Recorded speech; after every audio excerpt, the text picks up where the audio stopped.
Good evening all. Thank you, Mary. I'd like to just start by saying that it really takes a village to write a book like this, and Aidan's going to do the thank yous later, but there's one person, of course, he's going to forget to thank, and that's Aidan himself. He's been a real driving force of this book and a great inspiration to me as an academic over the last going on. So it's been incredible to work with him. So what I'm going to do is I'm going to read a little from the book now, not too much or then you won't buy it. And, this is just a little piece from the introduction. Okay. So, the documentary evidence for the history of Jews in Ireland in the Middle Ages is brief and elusive. There are various references in medieval sources to Jewish traders active in Ireland and to property owned by Jews in Dublin. Some of these Jewish merchants may have come in the aftermath of the Anglo-Norman invasion of Ireland in 1169. And indeed, for the medieval period in general, whatever Jewish community existed in Ireland would have been a satellite of the English Jewish community. Probably the only medieval Irish Jew of which there is any definite information is Aaron de Hibernia Judaeus. Aaron apparently was something of a rogue. He was jailed in Bristol Castle in England in 1283 for a number of crimes, including debasing currency. In any case, Jews were barred from England by royal decree on July 18th, 1290, and it is almost certain that whatever organised Jewish communities that may have existed in Ireland shared their fate and were also expelled. They were. There we go. We have confirmation here from your fantastic Trinity essay. Excellent. We must dig that out. Nonetheless, there are a number of names that pop up in Irish medieval sources that do suggest that some Jews did remain in Ireland. Jewish names such as William Jew and David Abraham feature in medieval Irish historical sources. And some Moranos, Spanish Jews who converted to Christianity, also appear to have moved to Ireland after the expulsion of the Jews from Spain in 1492. One particular Morano, William Annias, was elected mayor of Youghal in Cork, my home county, in the later 16th century, and his sons were also prominent figures in that town. In general, though, the Jewish population of Ireland in the later Middle Ages was practically non-existent. Aside from the continued ban on the open expression of Judaism, Ireland in the 16th century was an impoverished and war-ridden place, and not at all attractive to outsiders. This situation changed somewhat in the 17th century when Oliver Cromwell decreed that Jews would be allowed to again live in England, a ruling that extended to include Ireland. Shortly after the formal return of Jews to England in 1656, there was again a formal Jewish presence in this country. But as with the earliest Jewish community, this group was initially little more than an offshoot of their English Jewish cousins. But the Irish Jewish community in the 17th and 18th century tended to be merchants involved in international trade, the jewellery trade in particular, and they tended to be Dutch Sephardim, the descendants of Jews expelled from Spain and Portugal, who ended up in the Netherlands before being invited to settle in the British Isles by Cromwell. It is with the growth of this community that the first synagogue in Ireland came into existence in the early 1700s, on Cray Lane in Dublin, said to have been in the house of a merchant called Phillips. As a sign of the community's growth, the first Jewish cemetery in Ireland was built in Ballybow.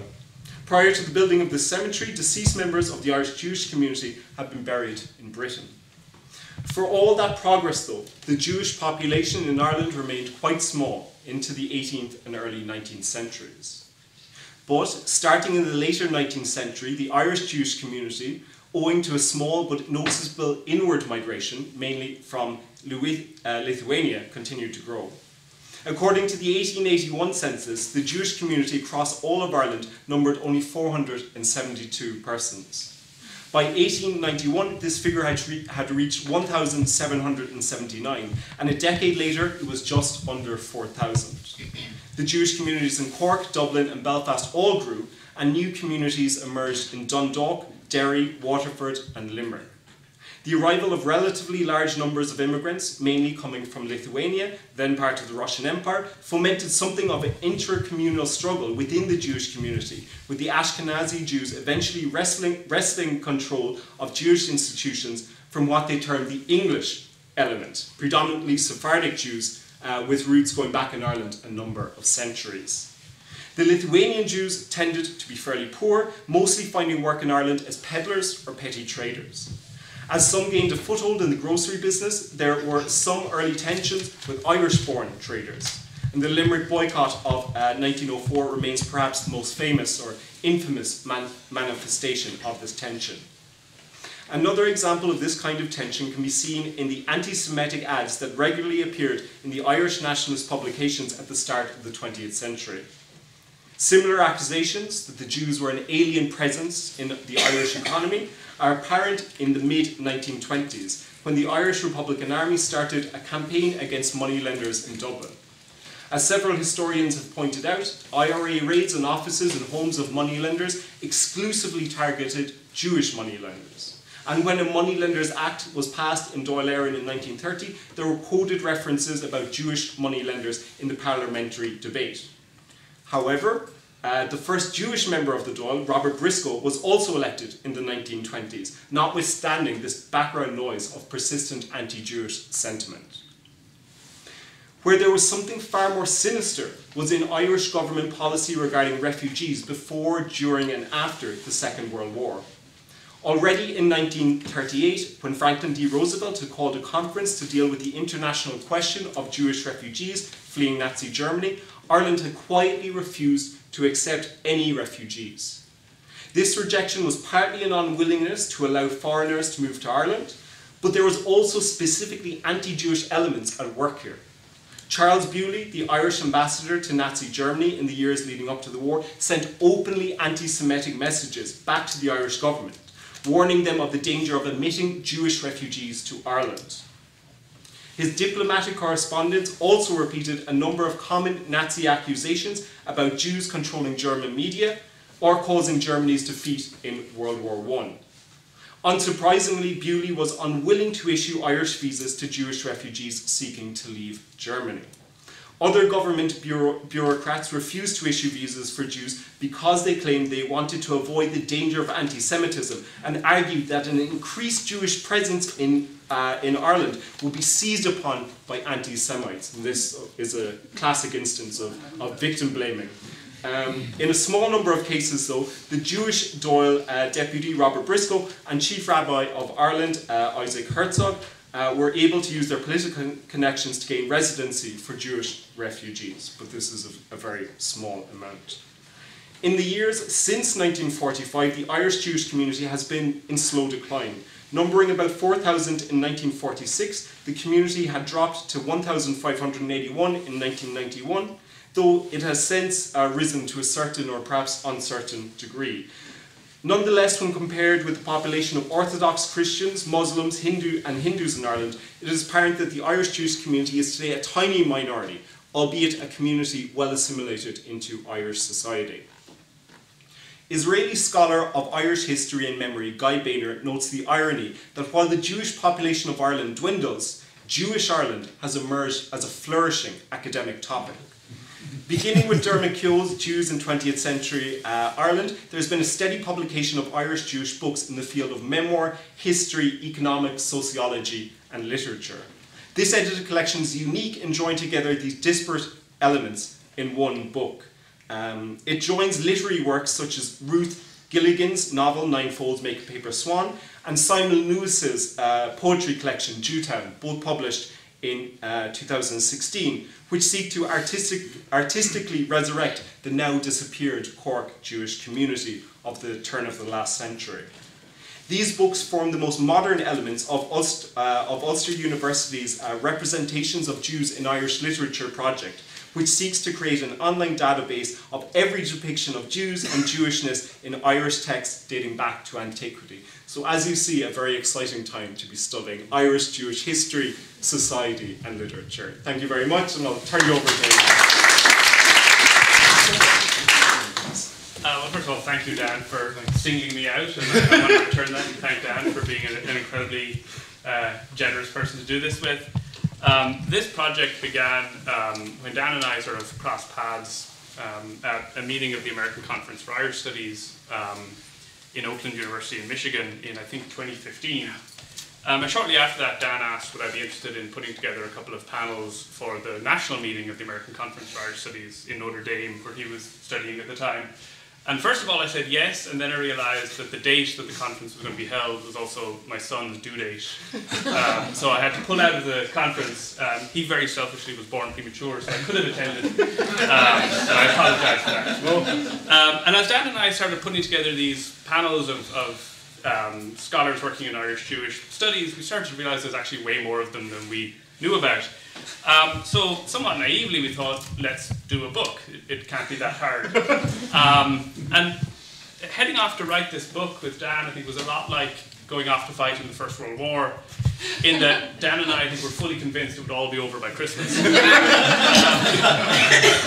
We were very lucky to be taken on at a quite early point by Syracuse University Press, who have a very strong track record in both Irish studies and Jewish studies, and so we kind of found a nice niche there, and they've been incredibly supportive of us since then, shepherding this book through to being published right now.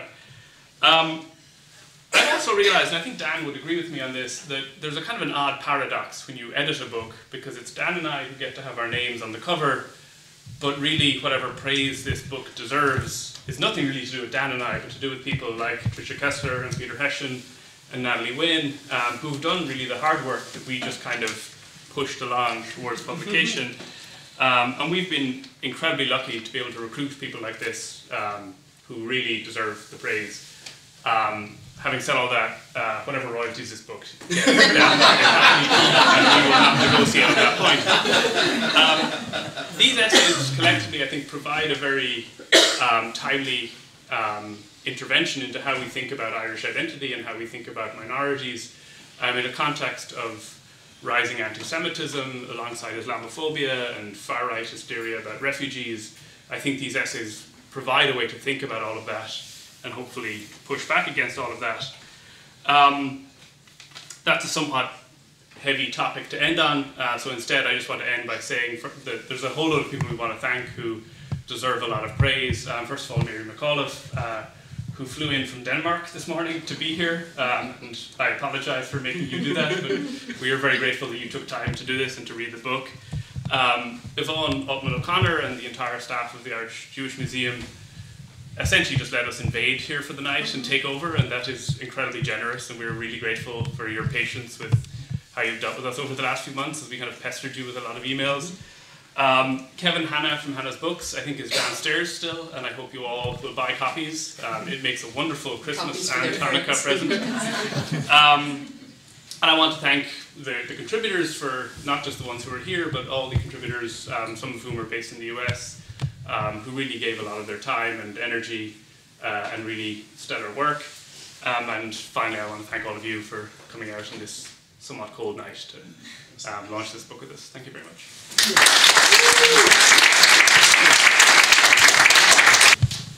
So we are happy to take any questions if anyone wants, but don't feel under any pressure to ask anything. I haven't got a question, but I heard something that the last speaker said when he was giving his introduction on the early Jewish community, that the Spanish and Portuguese, they settled here, and then there was the synagogue or prayer place in Crane Lane, and that it was perhaps in the house of a Mr. Phillips. When you said that, you actually joined up a few dots that I had, which I had never quite joined. And it joins up the synagogue and the cemetery, because in 1714, the cemetery in Ballybock was formally established, and maybe but they got a proper lease on the place, and it was established by Mr. Phillips. Oh. And the rules of the cemetery were, he bought the land and established it as a synagogue, as a cemetery, and the rules of the cemetery were that any Jew would be buried there without charge. Wow. And that's a better deal than you'll get today. And the story goes on, because in those days, Ballybock, it's on the, do people know Fairview? Yeah. Right, and you know that the land there is sort of at sea level, but that all along the front there are beautiful sea walls which stop the sea from coming in. Well, in the 17th century, the 18th century, that wasn't the case. So occasionally the cemetery used to get flooded, So Mr. Phillips applied to the community in London, which was his community, and to the community of Bevis Marks, which is the Spanish and Portuguese synagogue at the east end of London. And he sought a donation from them, and he got a donation of money enough to put up a wall around the cemetery and stopping the sea from coming in. And a few years later, there was an opportunity to buy the freehold on the cemetery. So again, there was an application to Bevis Marks, and they got the money, they bought the freehold. And then the centuries, were running away, and somewhere along the line, maybe if somebody's looking for the title deeds, they could never find the title deeds. And there's a writer named Shillman, Barney Shillman, who, any lawyers here? You've probably heard of Shillman's Workman's Compensation. Anyway, he wrote a history of the Jews of Dublin, which came out in 1945. And in his researches, he went to London, to Bevis Marks, and he was beavering away in the old records. Do you know this? You haven't read this. It's a book long out of print. Perhaps we could probably bring it out again. I don't know, that might be out of copyright. He was beavering away, and lo and behold, he came across the title deeds. And sure, if you've just bought yourself the freehold of a cemetery, you'd expect to get the title deeds. Yes. And there they were. So he reported that in his book. And it joined up some dots for him. Yeah. And he's joined up the dots for everybody else. So just a little bit of... That's fantastic. Okay. Thank you for that. Just on Bernard Shillman, he was actually born in one of the two houses that constitute this museum. His mother was the midwife for the Jewish community, and his sister married Gerald Goldberg, who became Lord Mayor of Cork. Of course, exactly. Yeah. Fantastic. A few more dots. There's a little bit about her downstairs in the display if you'd like to know more.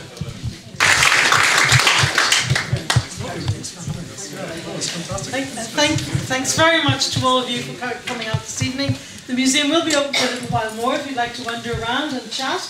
There's some mineral water downstairs, and as Gaten said, Mr. Hannah's downstairs with the books if you'd like to buy them.